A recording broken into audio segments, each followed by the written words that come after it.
Bismillahirrahmanirrahim. Alhamdulillah nahmaduhu wa nasta'inuhu wa nastaghfiruh wa na'udzu billahi min shururi anfusina wa min sayyiati a'malina. May yahdihillahu fala mudilla lahu wa may yudlil fala hadiya lahu. Asyhadu an la ilaha illallah wahdahu la syarika lah wa asyhadu anna Muhammadan abduhu wa rasuluh sallallahu alaihi wa ala alihi wa sahbihi wa man ittaba'a hudahu ila yaumiddin, amma ba'd.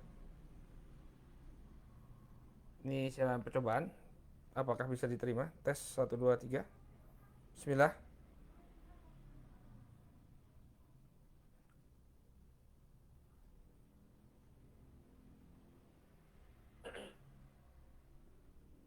Oke.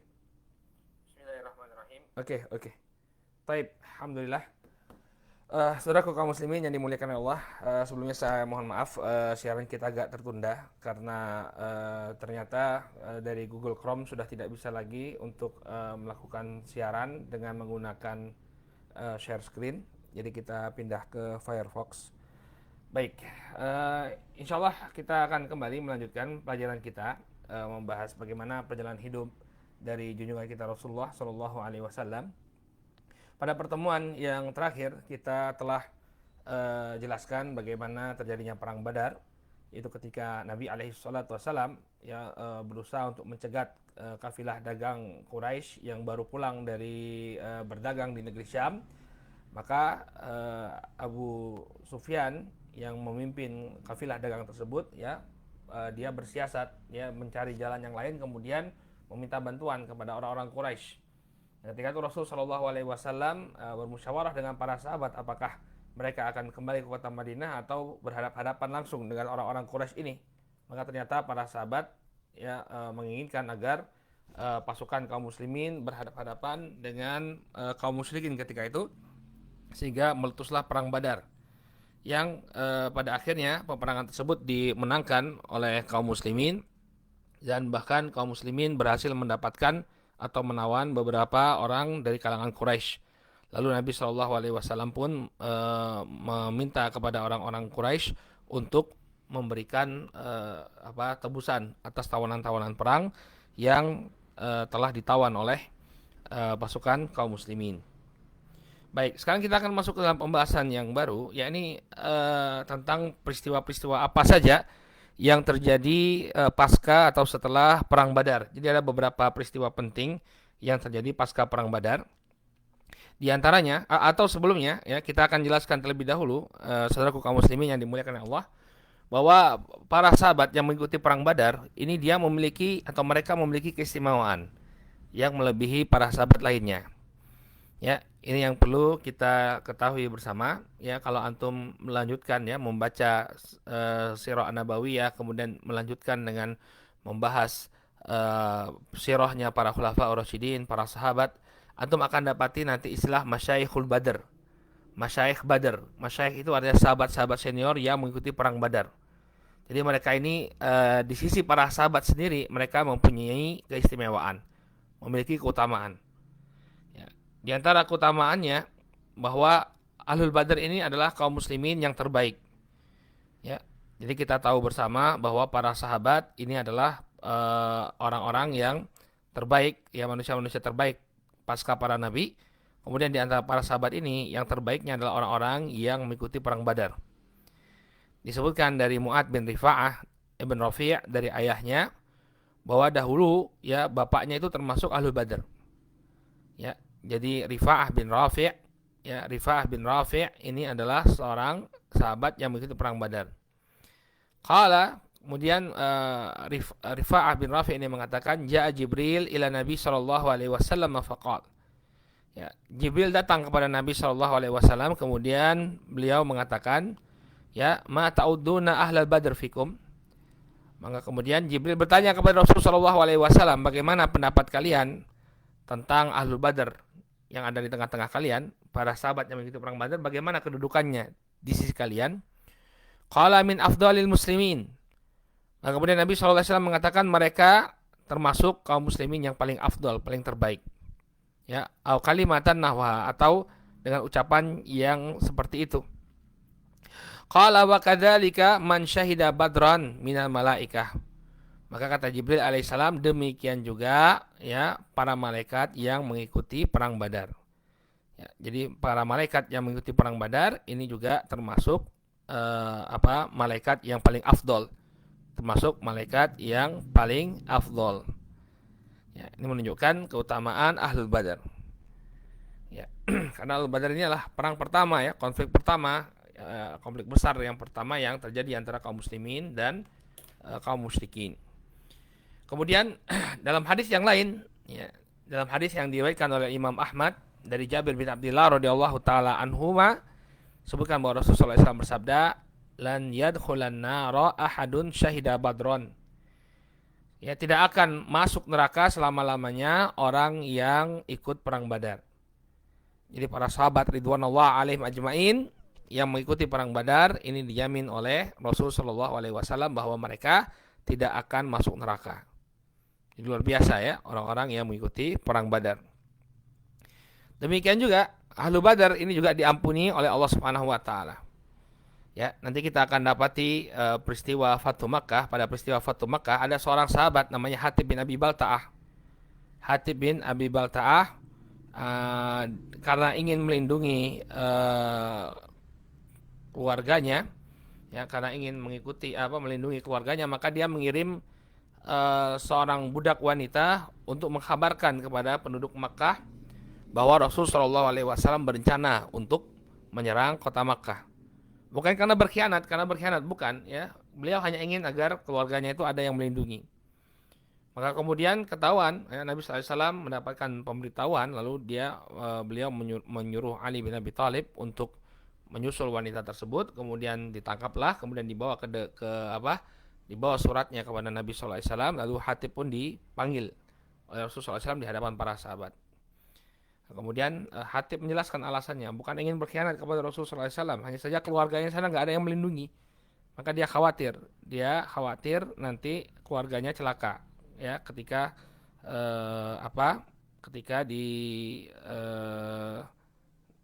ketika diserang kota Makkah, ya, maka kemudian dipanggil Hatib bin Abi Balta'ah di hadapan Rasulullah SAW, ya. Nah, ketika itu Umar ingin memenggal kepala Hatib bin Abi Balta'ah. Ya, biarkan aku memenggal kepalanya, ya. Umar sukanya seperti itu, ya, tegas, ya. Ya Rasulullah, penggal saja. Rasulullah, penggal. Maka kata Rasulullah SAW, "Innahu qad syahida badron. Wa ma yudrika la'alla Allah ittala'a ala ahli Badr. Faqala i'malu ma syi'tum faqad ghafartu lakum." Wahai Umar, sesungguhnya Hatib ini syahida Badr. Dia termasuk orang yang mengikuti perang Badar. Tidakkah engkau mengetahui bahwa sesungguhnya Allah telah memberikan keluasan bagi orang-orang yang turut dalam perang Badar? Faqala, di mana Allah Subhanahu wa taala berfirman, "I'malu ma syi'tum, ya, faqad ghafartu lakum." Lakukan apa yang kalian inginkan, sesungguhnya aku, yakni Allah Subhanahu wa taala, telah mengampuni kalian. Jadi orang-orang Badar ini sudah diampuni dosa-dosanya oleh Allah Subhanahu wa taala. Ya, disebutkan oleh Imam Ibnu Hajar rahimahullahu taala bahwa ini adalah kabar gembira, ya, yang tidak didapatkan pada yang selain Ahlul Badar. Jadi keutamaan Ahlul Badar, mereka mendapatkan ampunan dari Allah Subhanahu wa taala. Ya. Kemudian juga orang-orang yang meninggal dunia atau sahabat-sahabat yang gugur pada perang Badar, ya, kemarin kita sebutkan ada beberapa orang, ya, yang gugur di perang Badar. Ya, mereka ini dijamin juga oleh Rasul Shallallahu Alaihi Wasallam masuk ke dalam surga Firdaus, Jannatul Firdaus. Ya. Baik. Disebutkan dalam hadis Anas bin Malik radhiyallahu anhu, ya, afdol, masuk malaikat yang paling afdol. Lakukan apa yang baik. Oh, maaf ya, gambarnya nggak jelas, ya. Saya mohon maaf. Ini biasanya saya pakai Google Chrome. Ya, pakai Google Chrome itu jelas gambarnya. Tapi ini hari ini pakai nggak bisa lagi pakai Google Chrome, sudah diblokir. Jadi kita pakai pakai Firefox sekarang. Kalau di saya sih jelas, tapi kalau di pendengar mungkin nggak jelas ya jadinya, ya. Kalau sinyal sih oke, sinyal insya Allah bagus ya. Baik, qadarullah nanti kita ini ya, kita perbaiki lagi insya Allah. Mohon maaf ya. Yang penting antum dengarkan suaranya aja. Yang penting suaranya jelas. Ya, walaupun displaynya kurang jelas ya, mudah-mudahan suaranya jelas ya. Baik, kemudian di antara keutamaan perang Badar, bahwa sahabat yang terbunuh di perang Badar ini dimasukkan dalam surga Firdaus. Ya, disebutkan dalam hadis yang diriwayatkan oleh Imam Al-Bukhari dari sahabat Anas bin Malik radhiyallahu anhu, anna Ummu Rubayyi ya bintal Barra wa hiya Ummu Harithah binti Suraqah atatin Nabi sallallahu alaihi wasallam. Ada seorang sahabat namanya Ummu Rubayyi, yang benar Ummu Rubayyi ya, Ummu Rubayyi binti Barra. Dia ini adalah ibunya dari seorang sahabat yang bernama Harithah bin Suraqah. Dia datang kepada Nabi sallallahu alaihi wasallam kemudian mengatakan, "Ya Nabi Allah, ala tuhadditsuni an Harithah?" Wahai Rasulullah, ya, tidakkah engkau mengkabarkan kepadaku tentang keadaannya Harithah? Ini Masya Allah ya, seorang ibu kehilangan anaknya dalam perang Badar. Tentu dia merasa bersedih, dia ingin mendapatkan kepastian dari Nabi sallallahu alaihi wasallam. Gimana nih anak saya meninggal di perang Badar? Ya, gimana kondisinya? Wa kana qutila yauma badrin asabahu sahmun gharbun. Dan dia terbunuh di perang Badar, ya, kena panah yang nyasar. Tiba-tiba kena panah cat, ya, kemudian meninggal dunia. Qala fa in kana fil jannah sabartu wa in kana ghaira dzalika ijtahadtu alaihi fil buka. Maka ibunya ini ngomong kepada Nabi sallallahu alaihi wasallam, "Wahai Rasulullah, kalau memang anakku itu masuk ke dalam surga, maka aku akan bersabar. Namun apabila tidak seperti itu, ya, maka aku akan bersungguh-sungguh dalam menangisinya." Ya. Faqala ya Umma Harithah innaha jinanun fil jannah wa inna ibnaka asaba firdaus al-a'la. Kemudian kata Nabi sallallahu alaihi wasallam, "Wahai Ummu Harithah, sesungguhnya ya ada beberapa surga-surga. Ya, dalam surga itu ada tingkatan-tingkatannya. Wa inna ibnaki asabal firdaus al-a'la. Asabal firdaus al-a'la. Dan sesungguhnya putramu itu telah memperoleh surga Firdaus yang tertinggi, Firdaus al-a'la." Nah, ini juga keutamaan orang-orang yang wafat ya atau gugur di perang Badar. Kemudian yang kelima di antara keutamaan Ashabul Badar bahwa dari ya karena keutamaan Allah dan pengorbanan Ahlul Badar lah Islam bisa sampai ke kita. Ya ketika Nabi sallallahu alaihi wasallam berdoa kepada Allah Subhanahu wa taala, Allahumma anjizli ma wa'atani, Allahumma ati ma wa'atani, Allahumma intuhlik hadhihi al-isabah min ahli Islam la tu'bad fil ard. Ya, la tu'bad fil ard. Artinya kalau kau binasakan kelompok ini wahai ya Allah, maka engkau tidak akan diibadahi. Ini menunjukkan bahwa sampainya Islam ya ke tengah-tengah kita ini tidak lepas atau semuanya karena keutamaan dari Allah Subhanahu wa taala dan juga pengorbanan Ahlu Badar. Ya, ini adalah keutamaan para sahabat yang mengikuti perang Badar. Baik. Nah, kemudian kita akan masuk membahas peristiwa-peristiwa yang terjadi antara perang Badar sampai ke perang Uhud. Di antara peristiwa-peristiwa yang terjadi, ya, ini wafatnya Abu Lahab. Kemarin kita sudah sebutkan ya, Abu Lahab nggak ikut perang ya. Yang ikut perang itu Abu Jahal. Kadang-kadang orang nggak bisa bedain Abu Jahal sama Abu Lahab. Ini dua person yang berbeda. Ya, Abu Lahab ini pamannya Nabi alaihi salatu wasallam yang namanya diabadikan dalam surat Al-Lahab. Ya. Adapun Abu Jahal ini beda lagi orangnya. Ya, bukan pamannya Nabi sallallahu alaihi wasallam. Memang dia pemuka orang Quraisy, ya, tapi tidak ada hubungannya dengan Rasul sallallahu alaihi wasallam. Nah, Abu Lahab ini kisah matinya tragis ya. Kalau kemarin kita sudah sebutkan kematian tokoh-tokoh Quraisy seperti Abu Jahal, kemudian Umayyah bin Khalaf, maka kematian Abu Lahab juga tidak kalah tragis.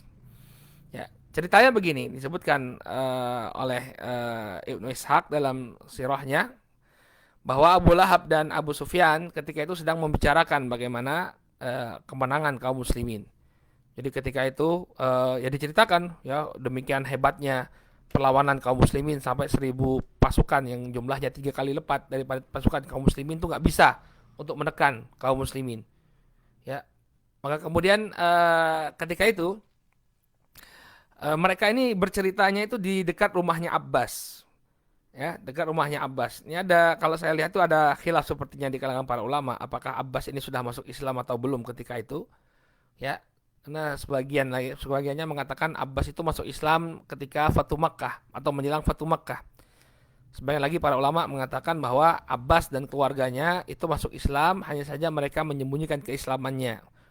Ya, masuk Islam sejak hijrah.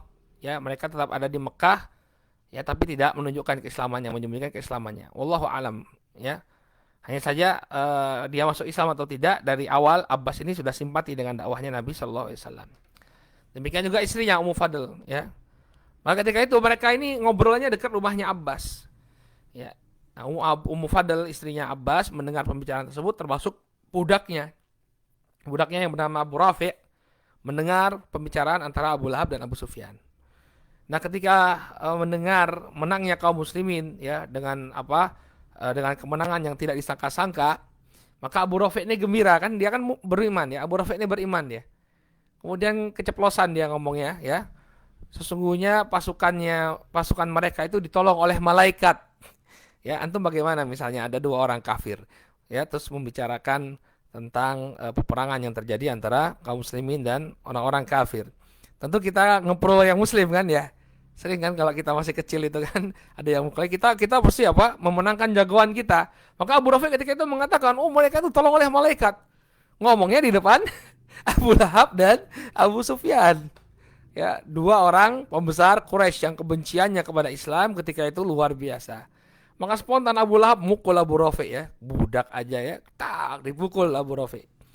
Nah, ketika itu, ya, Ummu Fadl istrinya Abbas radhiyallahu anhuma melihat perlakuan Abu Lahab kepada budaknya, maka marahlah Ummu Fadl, dia ambil kayu, ya, kemudian dipukul kepalanya Abu Lahab. Tang.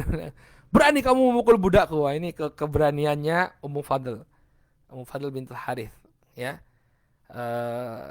Istrinya Abbas radhiyallahu anhu pukul sama Ummu Fadl, ya, sampai kemudian mengucur darah dari kepalanya Abu Lahab. Abu Lahab otomatis nggak berani balas, ya, karena pertama dia yang salah, dia yang mukul Abu Rafi. Kemudian yang kedua, kalau dia balas, pertama yang dia balas ini perempuan, ya, gengsi dong, ya, balas perempuan. Kemudian Ummu Fadl ini juga istrinya Abbas, ya. Abbas itu siapanya? Ya, saudaranya. Jadi Ummu Fadl ini saudara iparnya, ya. Maka kemudian Abu Lahab, ya sudah, dia menerima aja takdir kodratnya dipukul sama Ummu Fadl. Nah, ternyata dari pukulannya Ummu Fadl ini, ya, dia menyebabkan penyakit pada Abu Lahab. Setelah dipukul itu Abu Lahab terkena penyakit, ya. Tubuhnya timbul bisul-bisul, kemudian bisulnya mengeluarkan nanah dan menyebabkan bau busuk. Sehingga, ya, dia ditinggalkan oleh anak istrinya. Antum ingat firman Allah Subhanahu wa taala dalam surah Al-Lahab, ma'akna anhu maluhu wa makasab. Ya, tidak akan bermanfaat baginya harta dan apa yang dia upayakan. Ini anak-anaknya, enggak bermanfaat harta dan anak-anaknya. Ini bukan hanya di akhirat, ketika di dunia saja. Ya, ketika di dunia saja, ya, dia sudah merasakan bahwa keluarganya tidak bisa memberikan manfaat. Dia ditinggalkan oleh keluarganya. Ya, karena baunya demikian busuk, enggak ada orang yang ingin berkumpul dengan Abu Lahab. Ya, tidak ada yang mau berkumpul dengan Abu Lahab. Akhirnya dia meninggal dunia di rumahnya dalam keadaan sendiri. Enggak ada keluarga yang menemaninya. Ma'agna anhu maluhu wa makasab. Enggak ada manfaatnya harta dan juga, ya, anak-anak yang dia miliki. Akhirnya dia mati membusuk, kemudian enggak ada seorang pun yang mau mendekati jenazahnya sampai 3 hari baru Abu Lahab itu dimakamkan. Dimakamkannya pun itu pakai diungkit pakai kayu. Jadi bukan dibopong kemudian dibawa ke kuburan, enggak. Mereka gali lubang, kemudian, ya, diungkit pakai kayu, ya, didorong-dorong pakai kayu sampai kemudian masuk ke dalam tanah, kemudian itu baru dikuburkan. Demikian terhinanya Abu Lahab, ya. Dia mati dalam keadaan yang sangat sangat terhina. Baik. Kemudian barakallahu fikum. Apalagi peristiwa yang terjadi pasca perang Badar? Ya, ada rencana pembunuhan Rasulullah SAW. Ini kisah yang cukup menarik, ya. Ketika pasukan kaum musyrikin kalah, maka Sofyan bin Umayyah ini merasa geram karena bapaknya Umayyah bin Khalaf terbunuh. Ya, dibunuh oleh Bilal dan kawan-kawannya, walaupun ketika itu sudah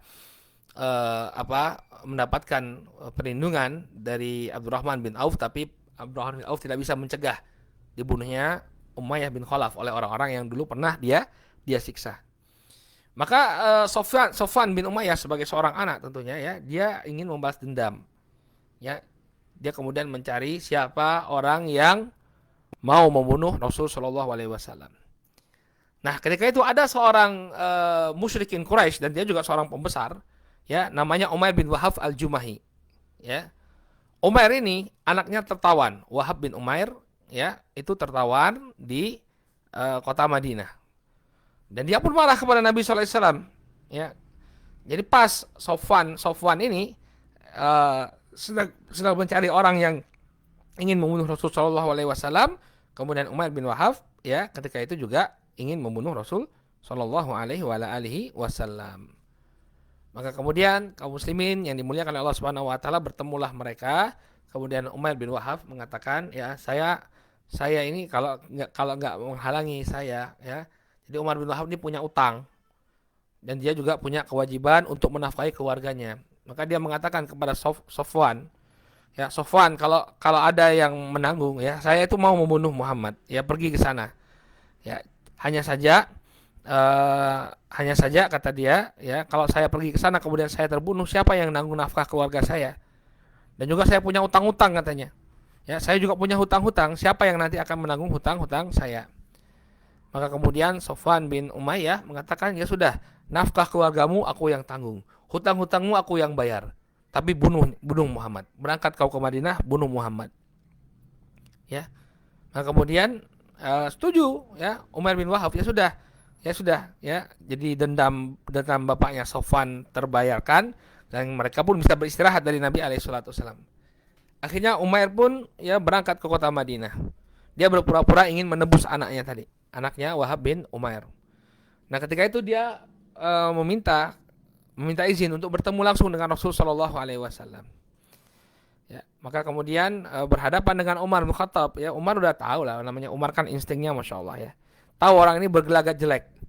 Tapi anehnya Rasul Shallallahu Alaihi Wasallam biarkan saja dia masuk.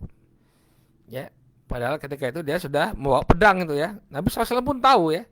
Nabi SAW pun tahu, Umar pun tahu, ya, instingnya Umar mengatakan ini orang nggak beres nih. Tapi Nabi SAW biarkan Umar, biarkan dia datang. Akhirnya datanglah Umar ini, sudah siap dia untuk membunuh Rasul Shallallahu Alaihi Wasallam. Ya, sudah siap dia untuk membunuh Rasul Shallallahu Alaihi Wasallam.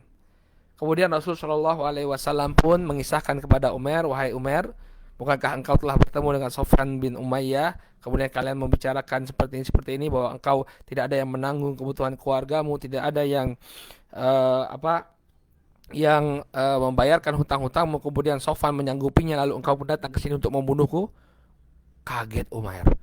Ya, pembicaraan itu dia lakukan dengan begitu rahasia, tidak ada seorang pun yang tahu. Pembicaraan antara Umair dan Sofwan ini nggak ada seseorang pun yang tahu. Ya, gimana ini orang bisa tahu? Langsung keluar ucapan secara spontan dari mulut Umair bin Wahab. Ya, hanya dalam hitungan detik. Yang sebelumnya ini sudah dekat dengan Nabi nih, mau membunuh Nabi Sallallahu Alaihi Wasallam. Kemudian dia mengatakan, asyhadu bi annaka Rasulullah. Ya, aku bersaksi bahwa engkau ini adalah utusan Allah. Kenapa? Kok bisa tahu? Siapa yang ngasih tahu? Padahal dia cuma berdua, gak ada orang yang tahu. Nabi SAW mendapatkan wahyu dari Allah Subhanahu Wa Taala. Wa ma yantiqu anil hawa, in huwa illa wahyun yuha. Apa yang dia sampaikan adalah wahyu. Nabi mendapatkan wahyu dari Allah Subhanahu Wa Taala. Maka kaget Umar bin Wahab. Ya, nggak bakalan tahu orang ini. Berarti dia ini apa? Benar-benar utusan Allah Subhanahu Wa Taala. Maka kemudian Umar bin Wahab pun masuk Islam. Antum bisa lihat bagaimana perubahan yang sangat drastis terjadi dalam hitungan detik. Berada di tengah Rasulullah SAW ingin mences Nabi SAW, tiba-tiba berubah menjadi seorang Muslim. Maka kemudian Nabi SAW pun, ya, Umar bin Wahab masuk Islam. Rasulullah SAW pun kemudian mengajarkan meminta kaum muslimin, meminta sebagian para sahabat untuk mengajarkan Islam kepada Umar, mengajarkan beberapa ayat Al-Quran yang dia baca, mengajarkan sholat, ya. Kemudian Umar bin Wahab meminta izin kepada Rasulullah SAW untuk kembali ke kota Makkah, ya, mengumumkan keislamannya dan untuk mengajak karib kerabat serta kawan handai tolanya untuk masuk Islam. Maka kemudian diizinkanlah Umar untuk kembali ke kota Makkah. Nah, ketika itu saudaraku kaum muslimin, Sofwan, Ya, dia sudah sangat bergembira ini. Wah, misinya Umair ya berhasil ini ya. Kemudian dia ngomong di depan orang-orang Quraisy. Wahai orang-orang Quraisy, sebentar lagi kabar gembira akan kita dapati. Sebentar lagi kabar gembira ini. Ya, ternyata beritanya ya 180 derajat dari apa yang diharapkan oleh Sofwan bin Umayyah. Ternyata Umair masuk Islam, bahkan dia mengajak banyak sekali keluarganya untuk masuk Islam. Banyak orang yang masuk Islam dari tangan ya Umair, di tangan Umair bin Wahab al-Jumahi. Sementara Sofwan sendiri sakit hatilah dia ya. Bagaimana kok ditugaskan untuk membunuh Nabi kok pulang-pulang jadi Muslim ini? Akhirnya dia bernadar tidak mau mengajak berbicara ya Umair bin Wahab selama-lamanya. Nah, nanti hubungan antara Sofwan dan Umair ini ya berbalas lagi. Ya, Sofwan ini kan termasuk daftar yang akan dibunuh oleh Rasulullah SAW kalau Fatu Mekah di kejadian Fatu Mekah. Sebenarnya Sofwan bin Umayyah ini dicari karena dia kan termasuk yang gembong ya kan. Nah, waktu itu Umair meminta kepada Nabi SAW agar dia diberi kesempatan untuk mengajak Sofwan masuk Islam. Nah, kemudian Umair karena memang mereka ini dulu pernah bersahabat ya, bahkan pernah berencana sama-sama membunuh Rasulullah SAW, maka Umair pun kemudian melobi Sofwan ya. Akhirnya Sofwan pun masuk Islam dan bagus keislamannya ya. Akhirnya bahkan Sofwan nanti bersama-sama kaum muslimin melakukan ya jihad fisabilillah. Ya, jadi itu kisahnya ya, berusaha Umair ini mau membunuh Rasulullah SAW, namun Allah Subhanahu wa taala takdirkan dia berubah ya di detik-detik terakhir sebelum dia melakukan eksekusi kepada Rasul Shallallahu alaihi wasallam. Ya, kita lihat ya kalau namanya hidayah itu luar biasa ya. Luar biasa, langsung berubah orang dalam hitungan detik. Dalam hitungan detik. Cuma ada pelajaran juga di sini. Syuh, coba antum perhatikan Umair bin Wahab ini ketika masuk Islam, Nabi SAW langsung memerintahkan para sahabat untuk ngajari dia Islam yang benar itu seperti apa. Kemudian ngajari dia Al-Quran. Ya, diperintahkan untuk mengajarkan Al-Quran kepada Umair. Ya, oke. Kemudian kita tuh kalau ada orang yang baru masuk Islam itu harusnya kita ada yang di antara kita yang ngajari. Jadi jangan dibiarkan saudara-saudara kita yang mu'alaf itu masuk Islam kemudian dia mengelana sendiri, enggak, tapi kita bimbing, ada yang membimbing, bimbing caranya sholat, bimbing apa itu kewajiban-kewajiban dalam Islam. Ya, jangan kemudian dilepas begitu saja orang-orang yang mu'alaf ini yang baru masuk Islam, tapi ada orang yang membimbing. Baik, kemudian apa lagi peristiwa yang terjadi pasca perang Badar? Ada pernikahan, kisah pernikahan Rasul SAW dengan Hafsah. Jadi Hafsah ini adalah putri Umar bin Khattab radhiyallahu anhu. Dia sudah menikah dengan seorang sahabat yang bernama Khunais bin Hudzafa As-Sahmi. Namun kemudian Khunais ini terluka parah dalam perang Badar. Setelah dirawat oleh istrinya di Madinah, maka Khunais meninggal dunia. Otomatis Hafsah jadi janda. Nah, ketika itu Umar menawarkan Hafsah ya mungkin setelah iddahnya ya, setelah iddahnya habis, maka Umar sebagai bapak menawarkan Hafsah kepada para sahabat. Ya, beliau radhiyallahu anhu pertama menawarkan Hafsah kepada Abu Bakar. Ya, tapi Abu Bakar menolak. Abu Bakar nggak mau ngomong. Ya kecewalah Umar ya. Gimana kok ditawari anakku kok nggak mau ya. Nah, ini juga kebiasaan para sahabat. Ini faedah muhimmah. Faedah penting ini ya. Dahulu kita dapati ya, para sahabat itu tidak membiarkan janda-janda itu terlantar.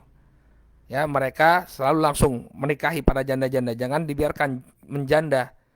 Karena mereka punya kebutuhan, mereka juga sebagiannya meninggalkan anak-anak, butuh ada yang menanggung. Makanya bagi yang mampu ditanggung itu ya, dinikahi. Ya, dinikahi janda-janda itu kemudian agar dia bisa menjaga kehormatan dirinya. Ya, namanya janda dia sudah pernah menikah ya, tentu lebih berat ya daripada seorang gadis yang single. Janda sebagai single itu lebih berat daripada gadis yang masih single. Karena dia sudah pernah merasakan ya kehidupan berumah tangga.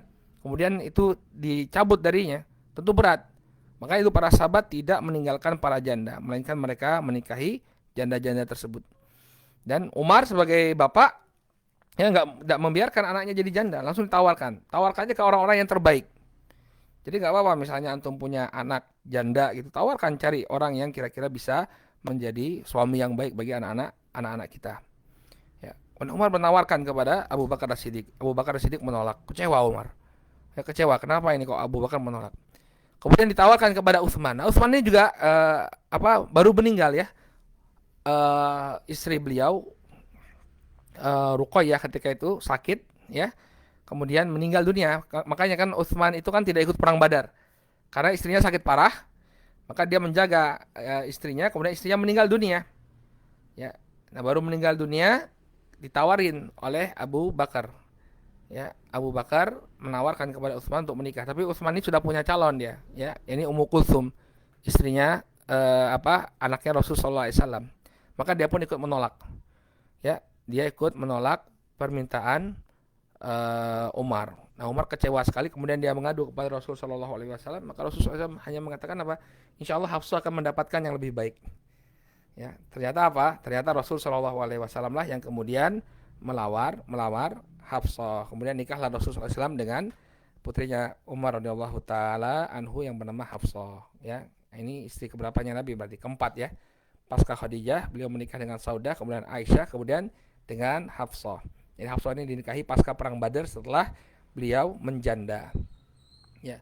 Nah, kemudian setelah itu barulah Abu Bakar As-Siddiq ya memberitahu Umar ya melakukan pelurusan. Nah, karena mungkin Umar pun sempat bersuudzon ya kepada berprasangka buruk kepada Abu Bakar.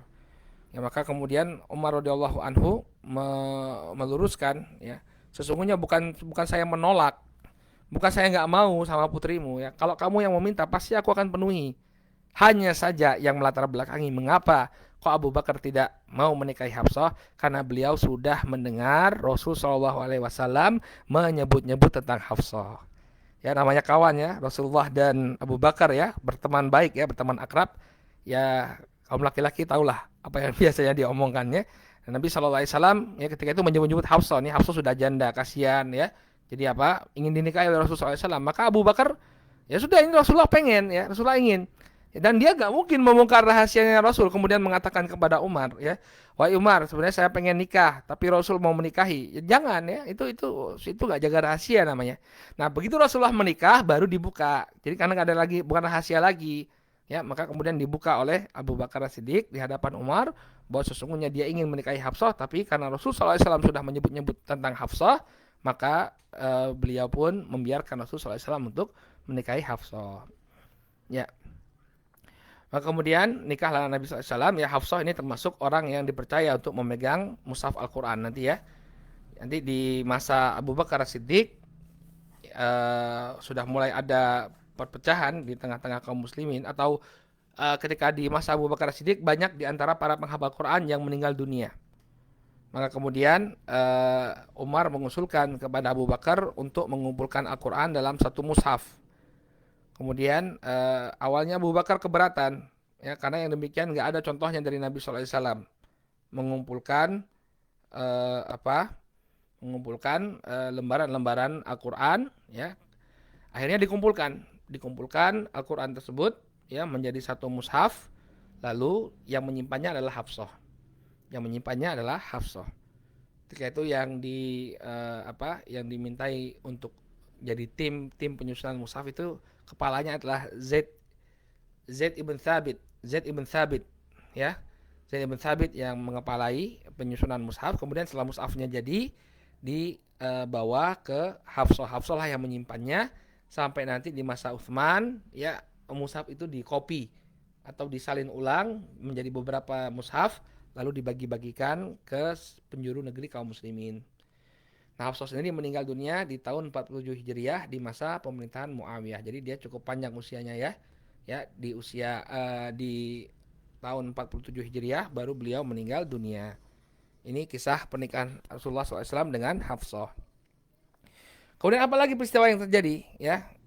Di masa itu juga terjadi pernikahan antara Ali dan Fatimah. Jadi Fatimah ini adalah putri bungsunya Rasulullah SAW. Sedangkan Ali ini adalah sepupu Rasul Shallallahu Alaihi Wasallam yang sudah ikut beliau dari kecil. Ya, sudah pernah kita jelaskan dulu. Abu Thalib itu orangnya miskin. Walaupun dia pejabat ya, pembesarnya orang-orang Quraisy, tapi dia miskin. Jadi anak-anaknya dititipkan. Ya, Ja'far dititipkan ke Abbas. Nah, Ali dititipkan kepada Rasul Shallallahu Alaihi Wasallam dan Khadijah ketika itu. Jadi keluarga Rasul SAW sudah demikian akrab dengan Ali. Nah, awalnya yang meminang ya, yang meminang Fatimah itu adalah Abu Bakar dan Umar. Ya, disebutkan dalam hadis yang diriwayatkan oleh Imam An-Nasa'i, khataba Abu Bakar wa Umar radhiyallahu anhuma Fatimah. Faqala Rasul sallallahu alaihi wasallam innaha shaghirah. Abu Bakar dan Umar pernah melamar Fatimah, tapi Rasulullah mengatakan innaha shaghirah. Fatimah ini masih kecil. Jadi antum kalau menolak lamaran orang harus pintar-pintar pilih kata-kata ya. Ya, jadi apa? Nabi SAW mengatakan apa? Innaha shaghirah. Fatimah ini masih kecil. Fakhotabaha Ali fazawwajaha minhu. Tapi ketika yang melamar itu Ali, maka Rasul Shallallahu Alaihi Wasallam menikahkannya. Ya. Nah dulu juga para sahabat ini juga yang memotivasi Ali ya, ketika Abu Bakar melamar Fatimah nggak diberikan oleh Rasul SAW. Kemudian siapa Omar melamar Fatimah juga tidak diperbolehkan oleh Rasul SAW. Utsman sudah nikah dengan Ummu Kulthum ya. Ummu Kulthum putri Rasul, gak mungkin kan mengumpulkan dua saudara dalam satu pernikahan kecuali sudah meninggal atau sudah cerai ya. Terus kemudian tinggal siapa yang belum menikah? Ali. Ya, maka kemudian Abu Bakar dan Umar memotivasi Ali, kenapa kau tidak melamar putrinya Rasul Shallallahu Alaihi Wasallam? Maka kemudian Ali pun maju melamar Fatimah radhiyallahu taala anha, dan dinikahkan Rasul Shallallahu Alaihi Wasallam dengan Ali. Tapi ada berita juga, ada apa? Ada ceritanya juga, ya. Nabi itu tanya kepada Ali, kamu punya apa? Ya, untuk menikahkan untuk menikah dengan Fatimah ini kamu punya apa? Ternyata yang dipunyai oleh Ali itu cuma baju besi, baju perang. Maka kemudian coba dijual dulu ya untuk modal nikahmu. Kemudian kita tahu sendiri sahabat yang banyak uangnya, yang hartawan siapa? Utsman ya. Utsman yang banyak uangnya. Maka kemudian Ali pun menjual baju perang itu kepada Utsman. Maka apa yang dilakukan oleh Utsman ya? Utsman ambil baju besinya. Kemudian dibayarkan uangnya 400 dirham. Nih, uang untuk membeli baju besimu. Oke, diambil sama Ali. Kemudian apa yang dilakukan oleh Utsman? Ya, Utsman kemudian mengembalikan baju besi tadi. Ya, yang tadi itu harga penjualan baju besi, adapun baju besinya jadi hadiah pernikahan. Masya Allah. Kalau kita lihat ya, para sahabat itu begitu ya, Masya Allah ya. Memang benar-benar sahabat mereka itu, benar-benar orang-orang yang sangat menyatu hati-hati mereka, bersatu hati-hati mereka. Jadi jangan ketipu dengan apa yang disebarluaskan oleh orang-orang Syiah ya, atau oleh orang-orang liberal bahwa mereka ini kayak politikus-politikus masa kita ya, saling culas kemudian saling menjatuhkan. Ini semua omong kosong. Ya, makanya yang penting kita belajar sirah itu, kita tahu bagaimana kondisi para sahabat Nabi alaihi salatu wassalam. Lihat mereka, betapa mereka kemudian saling saling mendukung. Ya, Abu Bakar dan Umar mendukung Ali untuk melamar Fatimah. Utsman memberikan modalnya. Ini menikahlah ya Ali bin Abi Thalib dengan Fatimah radhiyallahu taala anha. Kemudian dari pernikahan Ali dan Fatimah nanti lahir 4 orang anak, ya, Hasan, Husain, Zainab dan Ummu Kulthum. Nah, Ummu Kulthum ini nanti dinikahkan oleh Ali dengan Umar. Ya, dan dikenal sebagai pendamping Amirul Mukminin. Kalau antum baca kisahnya Umar ketika menjadi khalifah, beliau itu pernah membantu persalinan. Ya, pernah suatu ketika Umar ini punya hobi, punya kegemaran berkeliling di malam hari untuk melihat bagaimana kondisi penduduknya. Suatu ketika dia mendengar ada wanita merintih-rintih, kesakitan, ingin melahirkan. Maka dia kemudian langsung pulang, dia bawa istrinya untuk kemudian membantu wanita tersebut ya menjalani persalinan. Nah, siapakah istrinya ini yang bantu persalinan tadi? Namanya Ummu Kulthum. Ummu Kulthum ini anak dari Ali dan Fatimah. Ya. Jadi Ummu Kulthum itu Ummu Kulthum binti Ali. Ya, seperti itu mereka akrabnya ya, anaknya dinikahin ya. Anaknya siapa? Rasulullah dinikahin ke Ali, anaknya Ali dinikahin ke Umar, ya enggak? Ya, anaknya Umar dinikahin kepada Rasul, anaknya Abu Bakar dinikahin kepada Rasul. Ya, anaknya Rasul dinikahkan kepada Utsman. Seperti itu hubungan antara para sahabat. Ya, mereka sangat akrab, sangat dekat. Nah, jadi kalau ada orang yang mengatakan bahwa dia mengaku sebagai pengikut Ali, orang-orang Syiah, ya, orang-orang Syiah mengaku sebagai pengikut Ali tapi kemudian mencela ya Umar bin Khattab atau mencela Abu Bakar, ya tentunya mereka punya istilah ya, dua togut. Abu Bakar dan Umar ini mereka katakan sebagai dua togut. Ya. Kalau kalian mengaku sebagai pengikut Ali radhiyallahu taala anhu, maka hendaknya kalian mencintai Umar, mencintai Abu Bakar, ya. Karena Ali mencintai Abu Bakar dan Umar.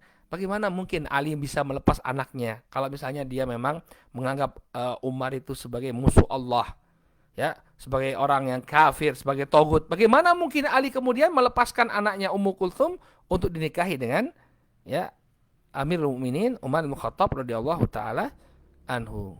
Ya enggak? Maka yang penting sekali kaum muslimin, kita belajar sejarah. Jangan sampai kita ditipu oleh orang-orang yang sesat, ya, dari kalangan Rafidhah, dari kalangan orang-orang liberal, ya. Orang-orang liberal juga seperti itu, mengesankan bahwa mereka ini adalah orang-orang yang saling bersaing atas kekuasaan. Nah, kemudian Ali, ya, Ali ini beristri satu sampai Fatimah meninggal dunia karena Rasulullah SAW tidak mengizinkan ya Ali untuk menikah lebih dari satu ketika itu. Ya, kemudian Fatimah ini termasuk yang paling cepat menyusul Nabi. Jadi pasca Rasulullah SAW wafat, 6 bulan setelahnya Fatimah menyusul. Nah, kemudian setelah wafatnya Fatimah, ya Ali menikah lagi. Jadi sama kayak Rasulullah. Istri pertama itu nggak dipoligami. Nah, ketika istri pertama udah meninggal dunia, baru poligami. Bahkan kemudian Ali menikah sampai 9 kali. Ya, beliau memiliki 9 orang istri. Ya, jadi pasca wafatnya Fatimah, 8 orang istri yang dimiliki oleh Ali bin Abi Thalib radhiyallahu anhu. Baik. Nah, kemudian di antara anaknya Ali, nah ini juga yang menunjukkan bahwa Ali itu tidak punya masalah sama Abu Bakar, Utsman dan Umar. Ya, ini list dari daftar nama anak-anaknya Ali bin Abi Thalib. Ya, 4 anak yang pertama Hasan bin Ali, Husain bin Ali, Zainab dan Ummu Kulthum ini semua lahir dari rahimnya Fatimah. Kemudian di antara anaknya Ali bin Abi Thalib ada yang namanya Umar bin Ali. Antum melihat poin yang nomor 6.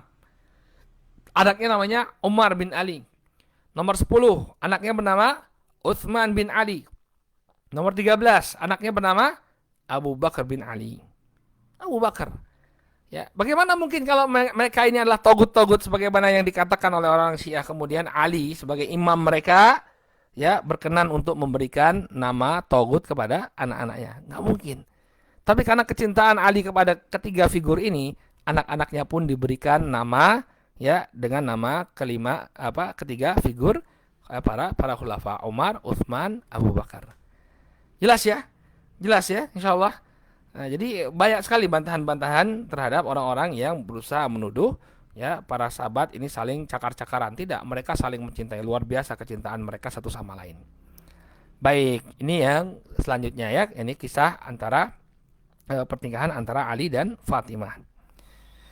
Ya, adapun bagaimana mereka menjalani kehidupan rumah tangga, ya nanti kalau kita diberi kemudahan kita akan lanjutkan ya pasca Sirah An-Nabawiyah ini kita akan melanjutkan ke pembahasan sirah para sahabat insyaallah. Nanti kita akan sebutkan bagaimana rumah tangganya Ali bin Abi Thalib dengan Fatimah. Banyak kisah-kisah di sana. Baik, selanjutnya peristiwa yang juga terjadi pasca perang Badar adalah pengepungan terhadap Bani Qainuqa dan pembunuhan Ka'ab al-Ashraf. Ya, ini juga terjadi di antara perang Badar dan perang Uhud. Jadi perlu kita ketahui dulu bahwa di tengah-tengah kota Madinah ya atau di sekitar kota Madinah itu ada 3 kabilah Yahudi. Di antaranya Bani Qainuqa, kemudian Bani Nadir dan juga Bani Quraidah. Nah, 3-tiganya ini punya kisah sendiri-sendiri ya. Yang sekarang ini akan kita bahas adalah Bani Qainuqa. Ya, bagaimana kisah Bani Qainuqa? Ya, kisah mereka ini ya. Pertama, mereka ini adalah orang-orang yang menolak dakwah dari Rasul alaihi salatu wasallam. Ya, ketika Rasul sallallahu alaihi wasallam berhasil mengalahkan orang-orang Quraisy dalam perang Badar, Nabi sallallahu alaihi wasallam mengajak mereka untuk masuk Islam. Ya ma'syara Yahud, aslimu qabla an yusibakum mithlu ma asaba Quraisyan.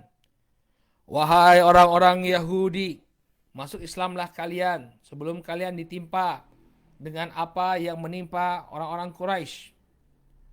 Maka dengan mendengar seruan dari Rasulullah SAW ini, mereka dengan sombong membalas, "Ya Muhammad, la yagurannaka min nafsika annaka qatalta nafaran min Quraisy kanu agmaran."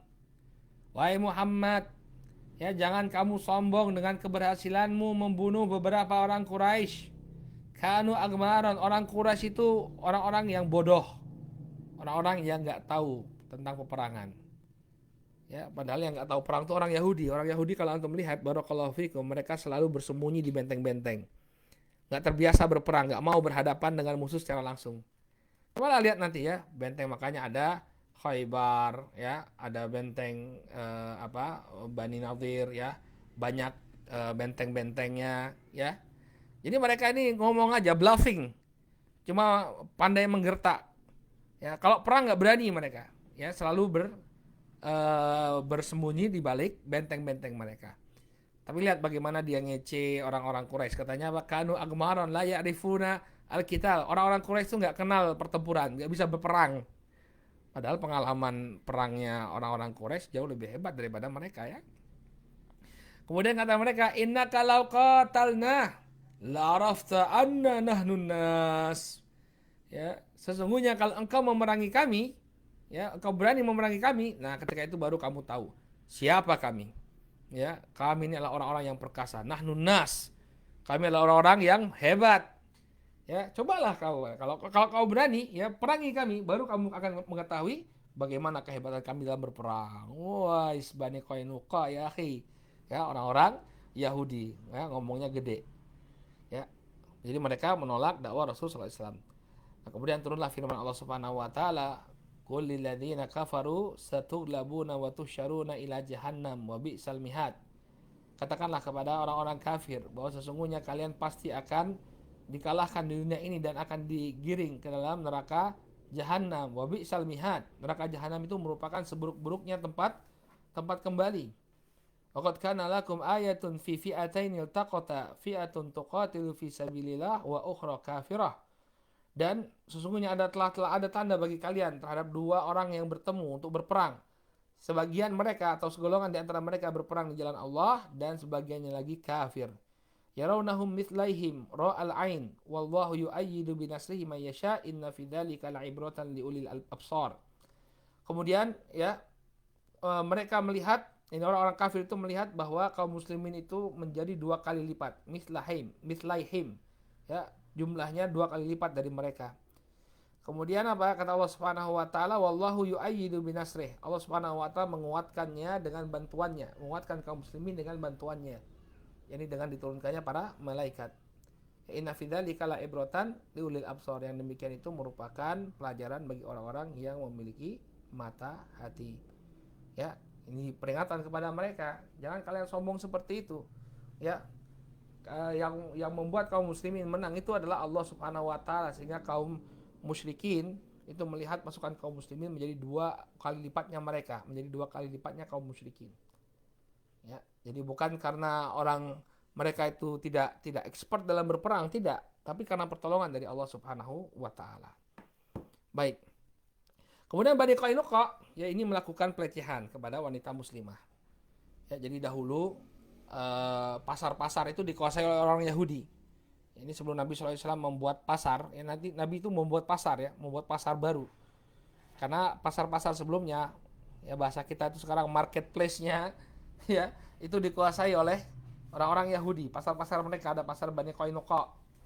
Maka Nabi SAW buat pasar sendiri, ya. Setelah pindah ke kota Madinah, beliau buat pasar sendiri.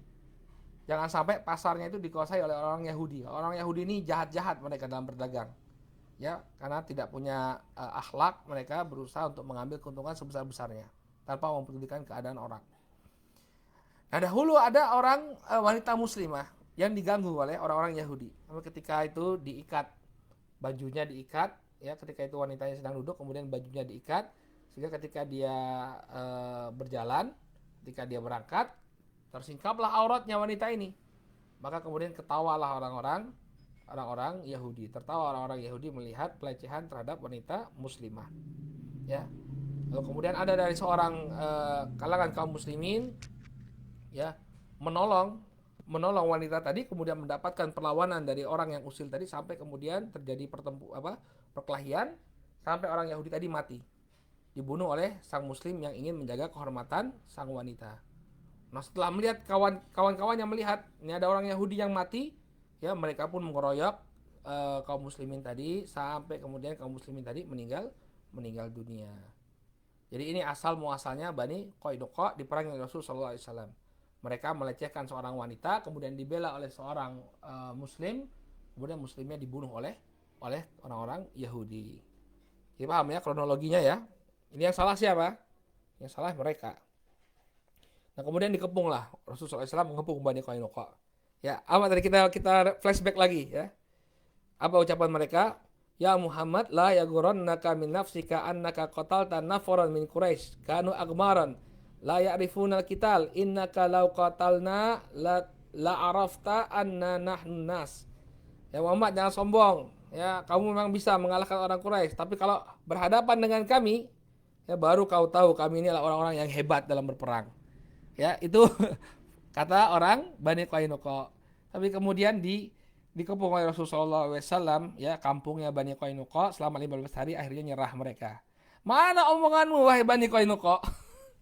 Ya, katanya tadi ya orang-orang Quraisy itu nggak paham perang. Kalau kamu berhadapan dengan kami, ya kalau kamu berhadapan dengan kami, maka kau akan tahu kami adalah orang-orang hebat. Begitu dilayani tantangan mereka oleh Rasulullah SAW, apa yang mereka lakukan? Mendem, diem, ya nggak berani sama sekali. Akhirnya mereka menyerah. Mereka menyerah kepada Rasul Shallallahu Alaihi Wasallam. Mana omonganmu tadi wahai Yahud? Ya, ngomong tok.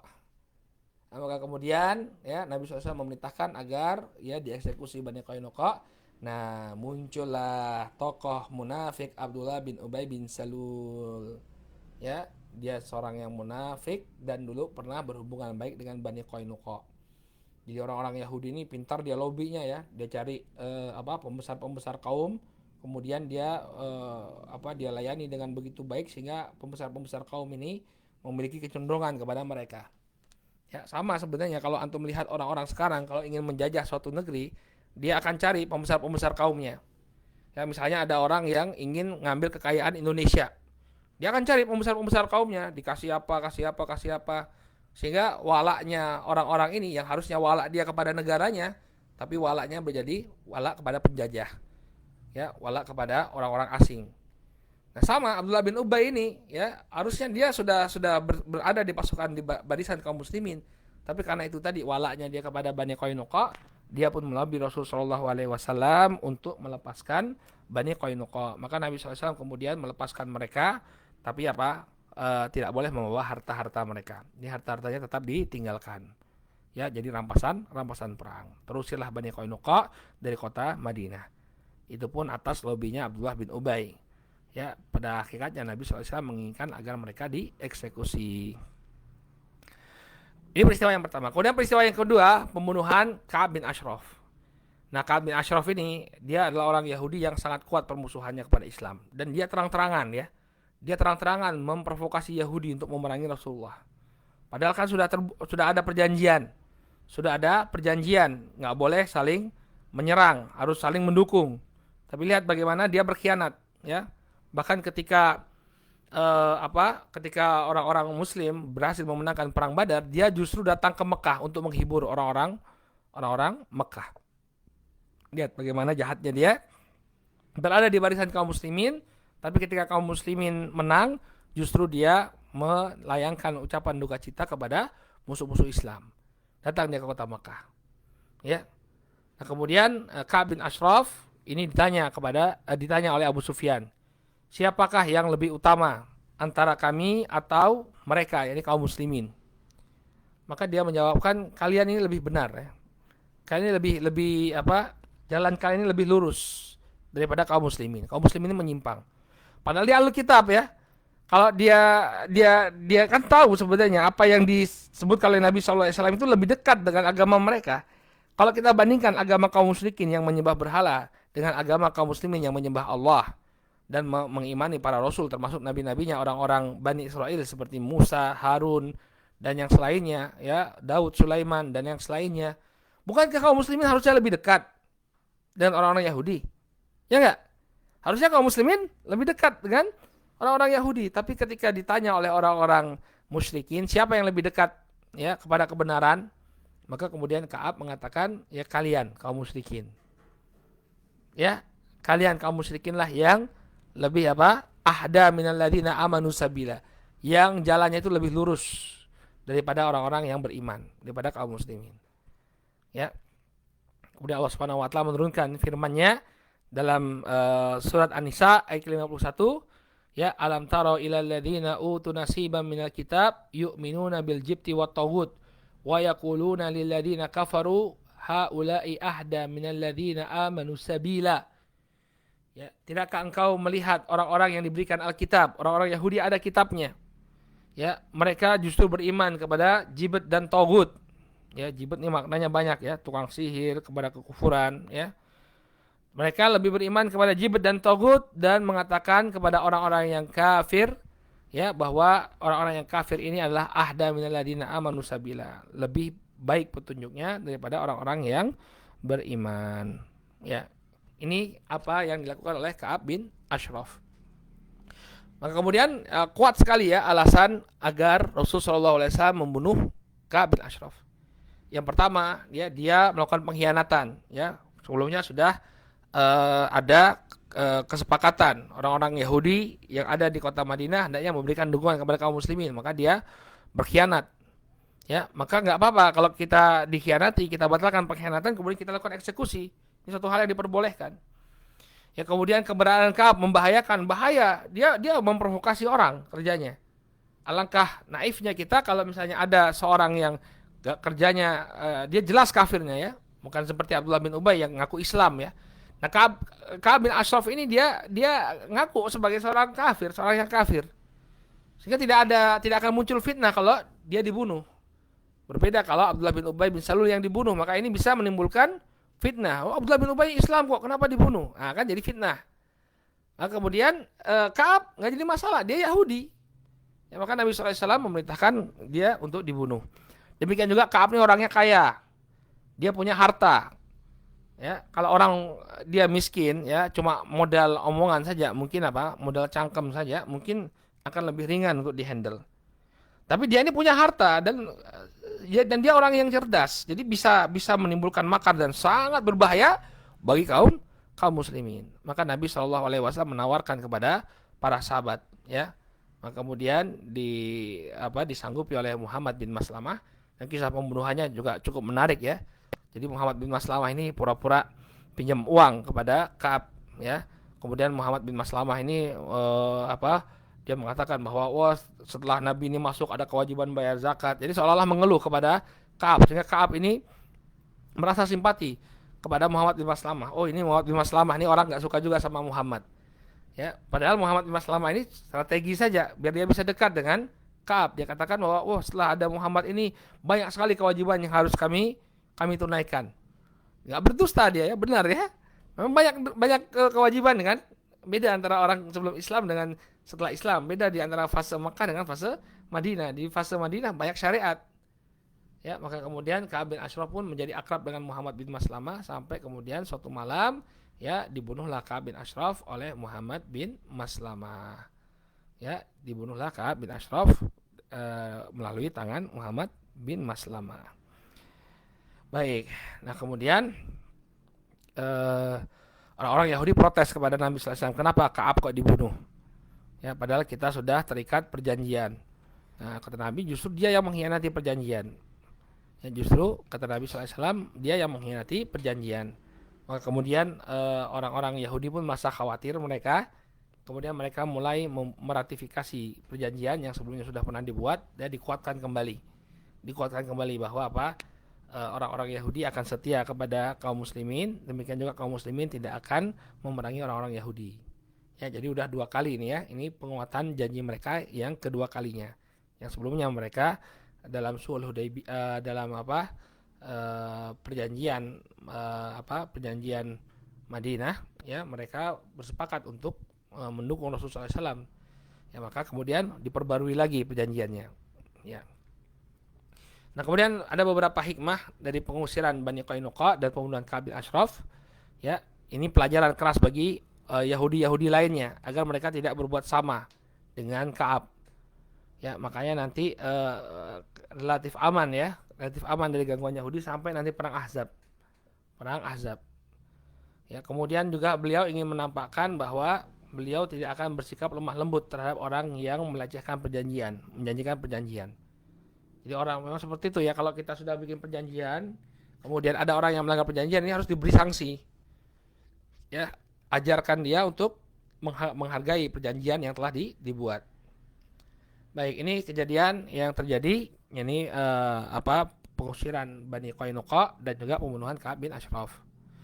Kemudian yang terakhir, sebelum kita selesaikan kajian kita di hari ini, ada satu kejadian lagi yang nanti erat korelasinya dengan perang Uhud. Setelah Rasulullah SAW berhasil mengalahkan kaum musyrikin dalam perang Badar, maka kafilah dagang Quraisy ini berusaha untuk mencari jalur alternatif perdagangan. Ya, mana ini jalur perdagangan alternatif yang terbebas dari serangan atau gangguan kaum muslimin. Maka pembesar-pembesar Quraisy menasihati kepada para pemudanya, coba kalian ambil jalur lintas timur. Jadi jangan lewat pesisir. Ya, pesisir barat ini gampang untuk dicegat oleh pasukan Madinah. Kita jalannya lewat Najd. Ya. Jadi kita lewat jalur lintas timur. Kalau ke Madinah itu jalur lintas barat. Ya, akhirnya mereka sepakat. Kita akan bawa dagangan kita ke negeri Syam karena ini adalah urat perekonomian mereka. Tapi melewati jalan yang baru. Mereka pun mencari siapa yang bisa memberikan petunjuk jalan untuk menuju negeri Syam lewat Najd. Nah, kemudian datanglah seorang yang bernama Farad bin Hayyan. Nah, dia inilah yang kemudian menjadi penunjuk jalan pasukan kaum musyrikin atau kafilah dagang kaum musyrikin untuk berdagang ke negeri Syam. Pergi mereka. Farad bin Hayyan ini yang membimbing. Namun rencana mereka bocor kepada Rasulullah SAW, maka kemudian Rasulullah SAW mengirimkan 100 orang di bawah pimpinan Zaid ibn Harithah. Zaid ibn Harithah diperintahkan oleh Nabi SAW untuk mencegat mereka dan berhasil.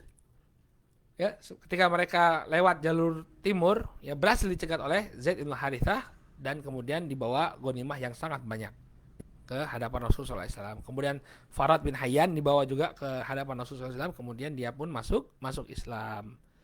Nah, karena inilah frustasi orang-orang Quraisy sehingga mereka pun bersepakat untuk kembali melancarkan serangan kepada kaum muslimin. Ya, kenapa? Karena itu tadi, ya frustasi dia. Jalur perdagangannya diblokir oleh Rasulullah SAW. Inilah yang kemudian memicu perang Uhud. Cukup ya sampai di sini. Ya, kita sudah jelaskan peristiwa apa saja yang terjadi antara perang Badar dan perang Uhud. Insyaallah besok kita masuk dalam pembahasan perang Uhud biidznillah taala. Nakif ilahuna, kita cukupkan dulu sampai di sini, mudah-mudahan bermanfaat. Subhanakallahumma wa bihamdika asyhadu an la ilaha illa anta astaghfiruka wa atubu ilaik. Assalamualaikum warahmatullahi wabarakatuh.